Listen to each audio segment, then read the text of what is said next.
Sometimes a story doesn't just come in a neat package. Sometimes you have to find the pieces, and that's exactly what we're doing today. We're going to be detectives digging through these really cryptic, kind of broken digital messages to piece together a pretty startling timeline. So let's see what this puzzle looks like. And at the heart of this whole thing is a really unsettling question. It's one of those big what ifs, right? What if just one thing, one single event, went wrong and sent our entire history spinning off into a totally different, maybe darker direction? So the first clue we get is, well, it's weird. It throws us way, way into the future. It's just stark, no context at all. Who is the East, and what does it mean that they fell? We have no idea. Okay, here's another piece. You can see the misspelling, but the meaning? Yeah, that seems pretty clear. The rest of the US became puppets, but again, it just leads to more questions. Puppets for who? Who's pulling the strings here? And then there's this one, a really strange acronym, CPUSA, and this label, commie. Right now, it's just gibberish. It's all so confusing and disconnected. But just wait. So yeah, on their own, these pieces are basically meaningless. It's a mess. But when you start to arrange them, when you find the right order, a story starts to take shape. So that's what we're going to do. Let's rewind, let's find the real beginning, and build this whole lost history from scratch. Okay, so every single alternate timeline, every what-if story, has that one moment, that one turning point where everything changes forever. And according to these notes, this story has a very specific one. And here it is. This is the big one. The year is 1999, and the note says the U.S. lost something called the Great War of MD. This is ground zero. This is where it all started.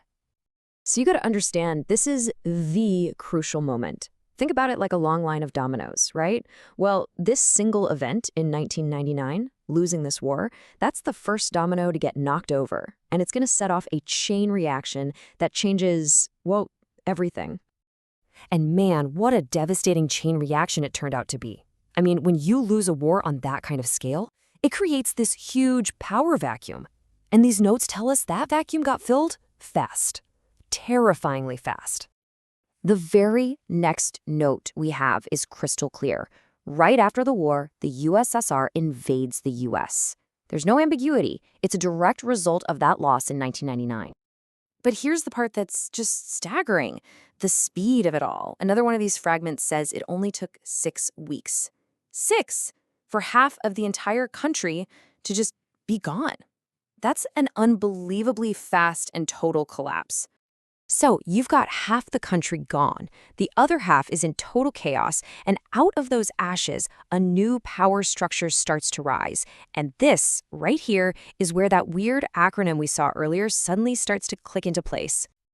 Remember this little gem? The CPUSA is commie. Now put that in the context of a full-blown USSR invasion. Commie almost has to mean communist, right? And CPUSA, well, you can probably guess. See? The pieces are finally starting to fit together.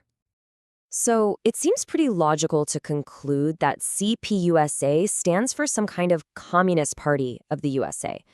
A new government that was set up right after the invasion took over.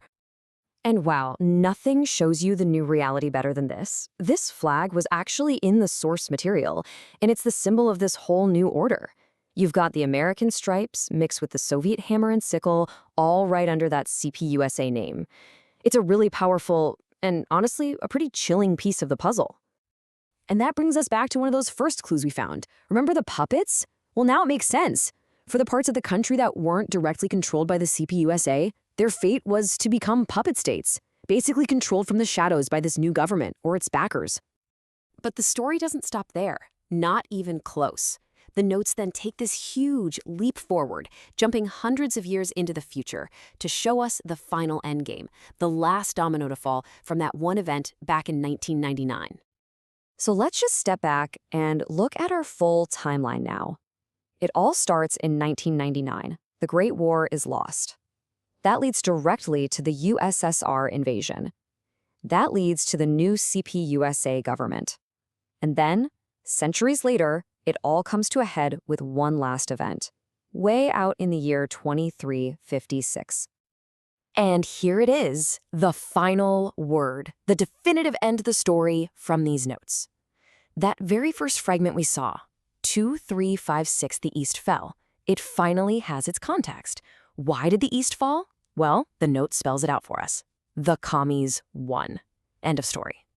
So there you have it. From just a handful of scattered, broken messages, we've pieced together this whole tragic history of a world that thankfully never happened.